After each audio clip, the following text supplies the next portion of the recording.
पीछे बोलेगा।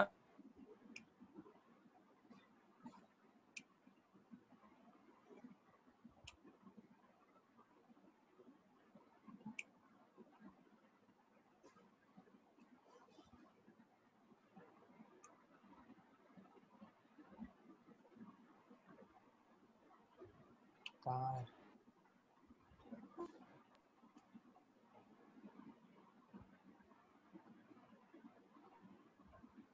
सर ऊपर वाला सर, रिसाइकल बिन।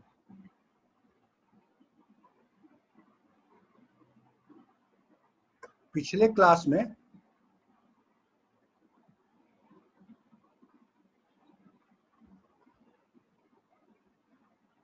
हमने वोल्टेज रेगुलेशन बताया था and how will find out the voltage regulation by different method.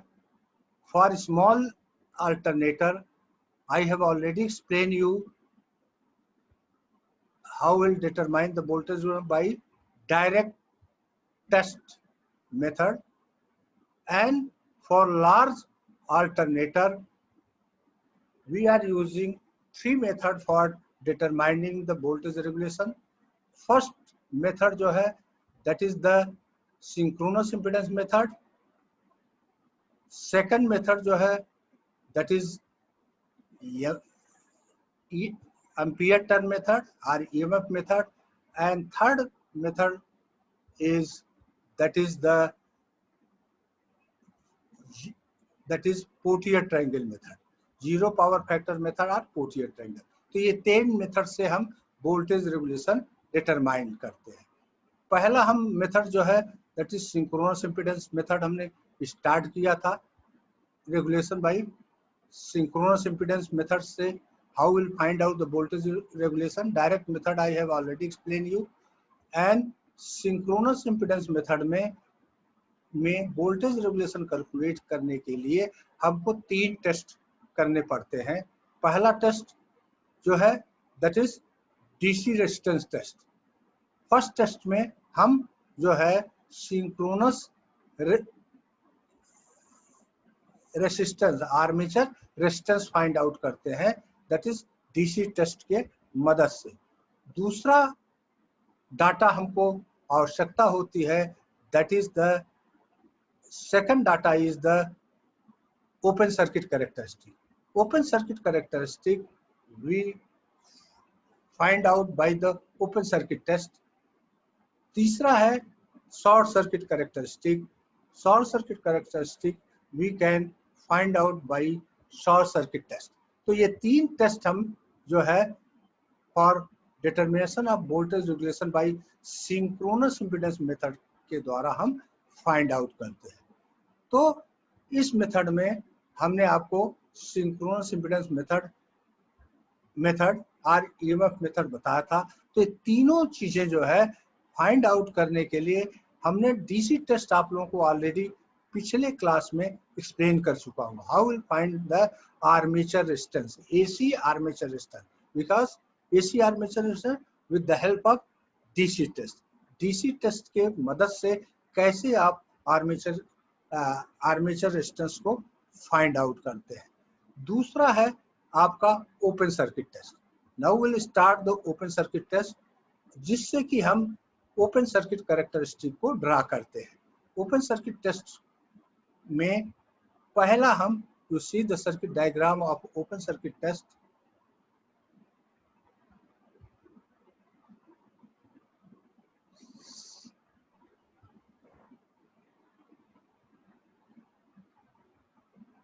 Circuit diagram of open circuit test. This is the circuit diagram of open circuit test है, and with this diagram we can find out the open circuit characteristic. इस diagram में आप देखें there are two part of the diagram. One is the field circuit side and second is the armature side. Armature in this case हमने आपको बताया था कि armature is generally connected in star. तो यहाँ पर आर्मेचर स्टार कनेक्टेड है and तीनों टर्मिनल आर वाई बी तीनों टर्मिनल को हम ओपन छोड़ देते हैं. all three terminals we kept open. जब तीनों टर्मिनल को हम ओपन करते हैं, एक फेस टू फेस में जो है एक वोल्ट मीटर कनेक्ट करते हैं RY में, एंड YB में we connect second voltage to find out the voltage. Field circuit को हम एक रियोस्टेट के थ्रू DC सप्लाई जो है देते हैं। इनिशियल स्टेज में field circuit will be de energise, मतलब DC सप्लाई फील्ड सर्किट में नहीं देते हैं। प्राइम मूवर से आप जो है अल्टरनेटर को सिंक्रोनस स्पीड पर रोटेट करते हैं। When it is rotated at synchronous speed, जब ये सिंक्रोनस स्पीड पर रोटेट करना स्टार्ट करती है, then you will give the DC supply through this rheostat in steps. Initial में when there is no field voltage, जब कोई वोल्टेज नहीं देते हैं तो आपका इंड्यूस वोल्टेज 0 होता है। अब आप स्टेप में जो है वोल्टेज DC वोल्टेज देते हैं, and according to this you measure the value of each step पर आप वैल्यू जो है field current IF this amp meter से मेजर करते हैं और दोनों वोल्ट मीटर की रीडिंग लेते हैं, and step by step DC supply को फील्ड वोल्टेज को इंक्रीज करते हैं, जिससे कि फील्ड करंट इंक्रीज होती है।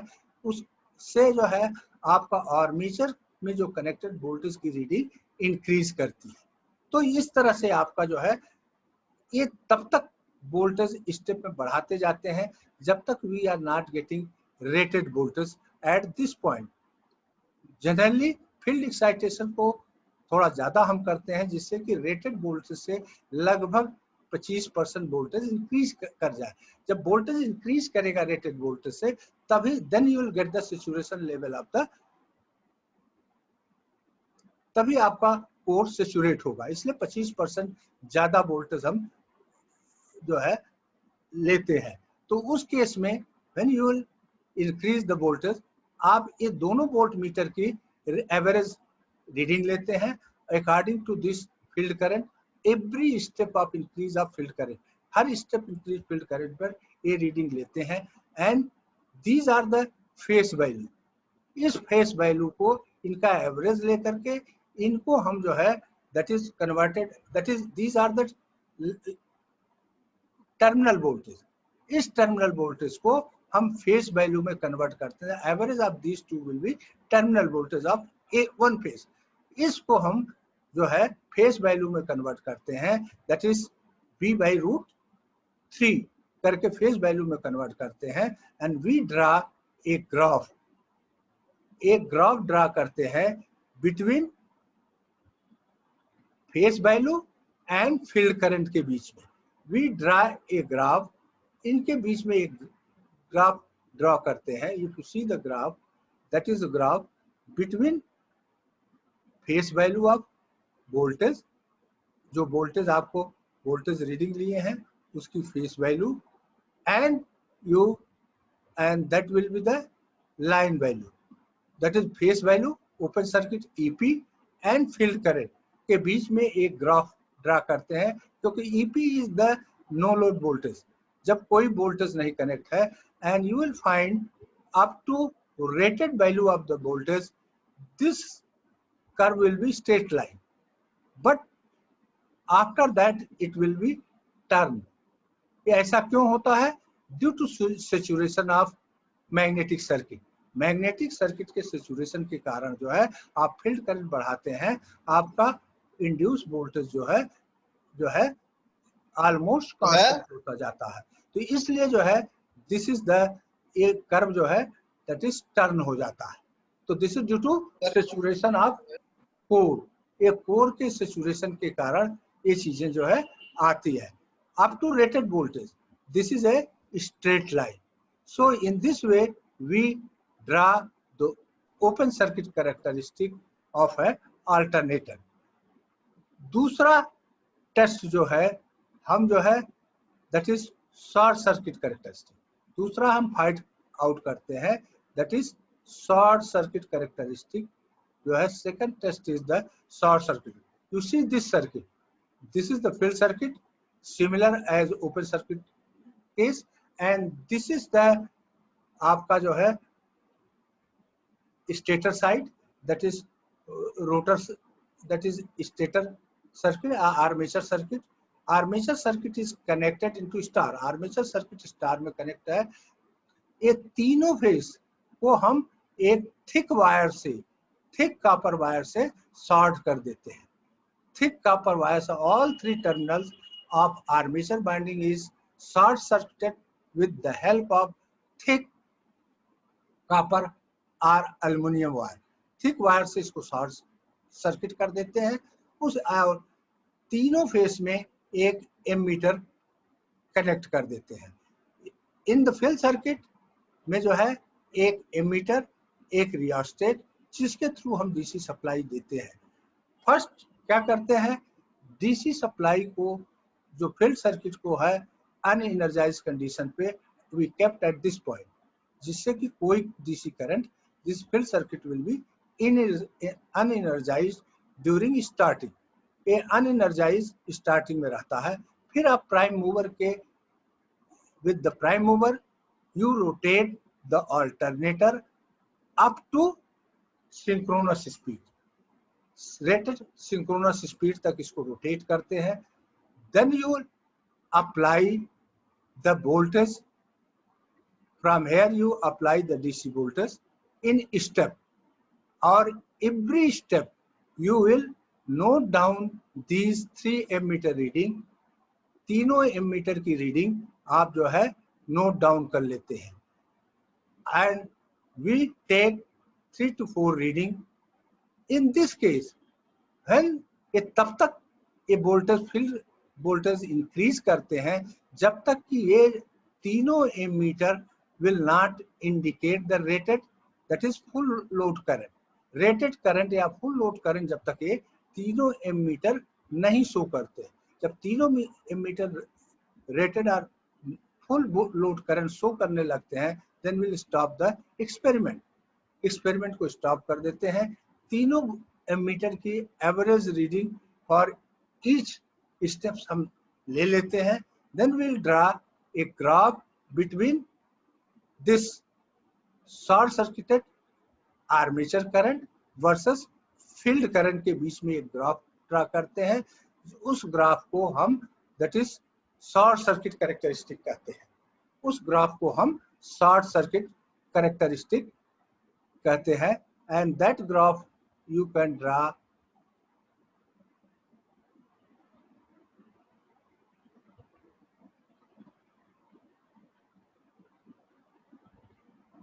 this is the graph between in y-axis we are taking armature current, in x-axis we are taking field current. Initially में when there is no field current, armature current is 0. जैसे जैसे field current को आप बढ़ाते हैं, armature current जो है increase होती है, and you are getting a straight line curve.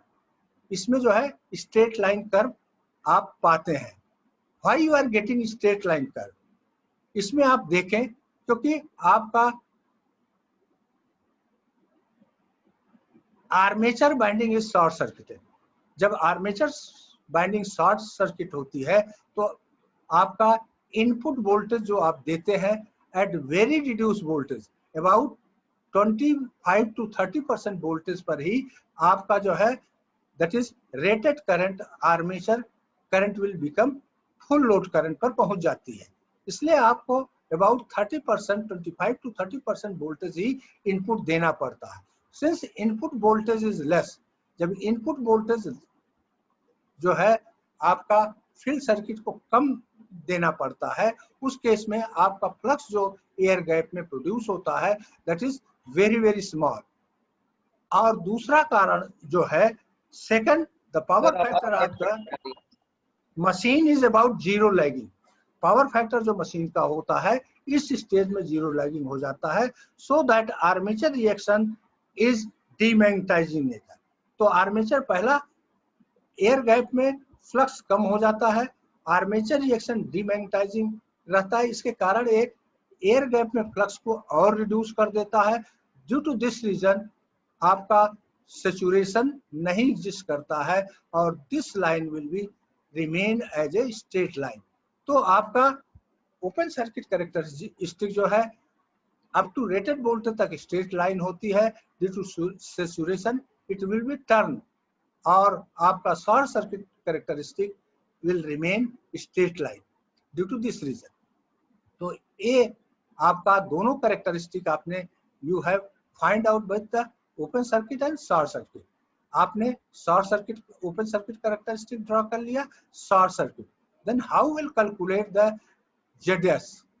ZS को आप कैसे कैलकुलेट करेंगे? How will calculate the value of ZS. ZS की वैल्यू आप कैसे कैलकुलेट करेंगे? दोनों कर्व को open circuit and short circuit characteristic जो पीछे आपने ड्रॉ किया, दोनों कर्व को आप एक ही both curves you will draw on the one graph paper. दोनों कर्व को आप एक ग्राफ पेपर पर ड्रॉ करें। इन द एक्स एक्सिस पर आप फील्ड करंट लें and open circuit voltage and per phase and short circuit current you draw in the y phase। y phase पर draw करें तो you will both character open circuit current, this is open circuit characteristic, you will draw with field current versus open circuit voltage per phase, and short circuit characteristic you will draw with the field current versus of ISC, that is short circuit current at different field current. So how will calculate this? You will at rated voltage you take one field current, that is a particular field current, जिस पर rated voltage you will find with the open circuit current. Open circuit characteristic पर you जहाँ पर rated voltage आता है you draw a vertical line on the field x axis।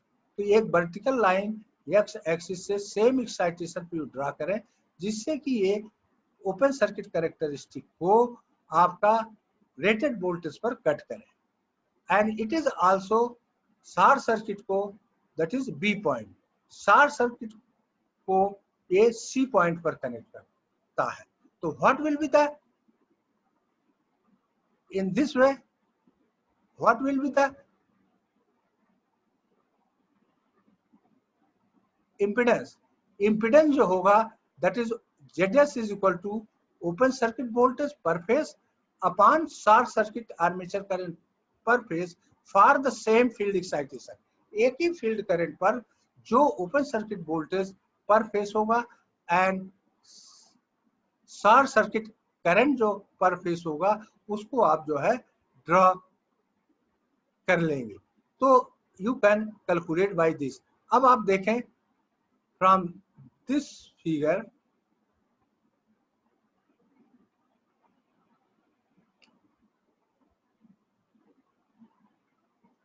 इसमें देखें open circuit voltage कितना है, that is A at same field excitation current पर ओपन सर्किट वोल्टेज कितना है AB, दैट इज AB, और शॉर्ट सर्किट करंट कितना है AC। तो what will be the at same excitation field current at point A। तो what will be, तो कितना होगा ये, if you see this that is ZS। आप ZS की वैल्यू जो होगी that will be AB in volts upon AC in ampere। AB in volts upon AC in ampere जो होगा that will be the value of ZS। तो ये आप ZS इस तरह से आप open circuit and short circuit characteristic से आप ZS को फाइंड आउट कर लेते हैं। ZS जब आपका फाइंड आउट हो गया then how will calculate the voltage regulation. जब ZS फाइंड आउट हो गया तो वोल्टेज रेगुलेशन आप कैसे कैलकुलेट करेंगे?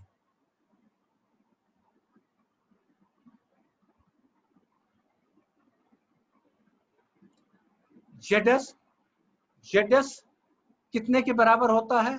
आपने open circuit characteristic and short circuit characteristic से जो है value of ZS you have calculated, value of ZS you have calculated with open circuit and short circuit test से आप value of ZS को calculate कर लिए हैं. Now you ZS जब आपने calculate कर लिया, then RA already आप जो है per phase armature resistance you have already calculated with the DC test. DC test से आपने आर्मेचर रेसिस्टेंस पर फेज जो है ऑलरेडी कैलकुलेट कर रखे हैं. इसलिए you what will be the value of ZS? ZS is equal to under root RA square plus XS square. RA square plus XS square you can find out with RA already आप calculate कर चुके हैं DC resistance test से.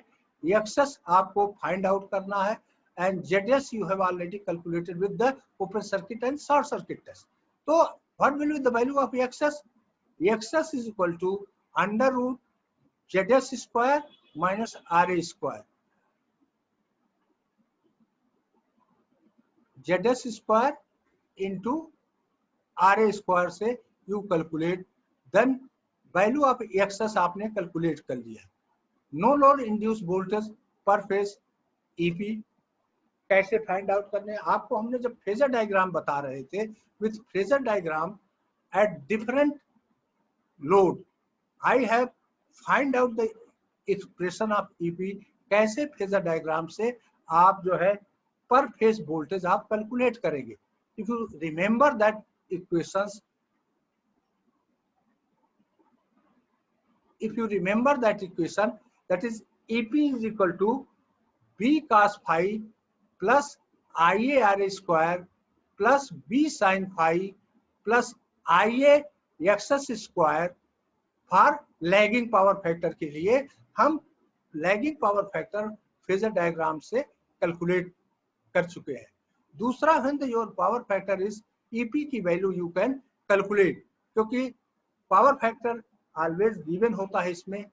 That is rated voltage is given, IA current कितना flow कर रहा है that is given, RA की वैल्यू you have calculated from DC test, and XS की value you have find out from, that is ZS you have calculated from open circuit and short circuit.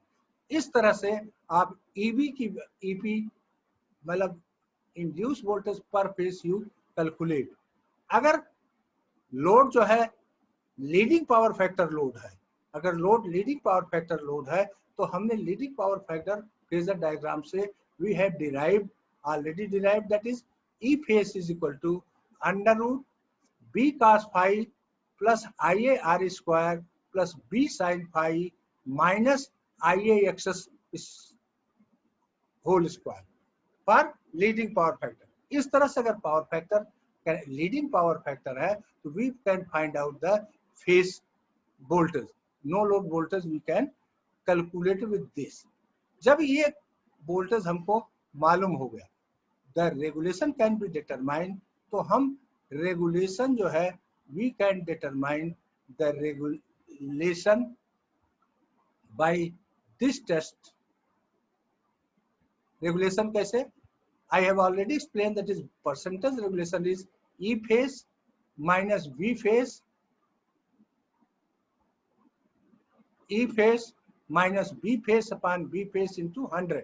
तो voltage regulation आप जो है, क्योंकि E phase you have calculated from here this expression, B phase जो है आपका you have find out कर लिए हैं, and you divided by B phase at full load and B phase divided by B phase and 100. इस तरह से आप वोल्टेज रेगुलेशन इनडायरेक्ट मेथड से और सिंक्रोनस इम्पीडेंस मेथड से you can find out the voltage regulation by this method. इसलिए इस method से हम वोल्टेज रेगुलेशन कैलकुलेट कर लेते हैं.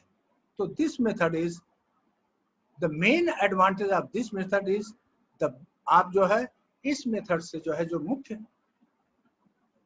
एडवांटेज इस मेथड से है कि आप किसी भी लोड कंडीशन और किसी भी पावर फैक्टर पर आप जो है गिवन पावर फैक्टर पर you can calculate the load that is voltage regulation. किसी भी गिवन जो है load and load power factor पर आप वोल्टेज रेगुलेशन जो है यू कैन कैलकुलेट कर सकते हैं। So this in this way you can calculate the voltage regulation for synchronous impedance methods. आप जो है वोल्टेज रेगुलेशन जो है सिंक्रोनस इम्पीडेंस मेथड से you can calculate in this वे। इस तरह से आप वोल्टेज रेगुलेशन कैलकुलेट कर लेते हैं। Now will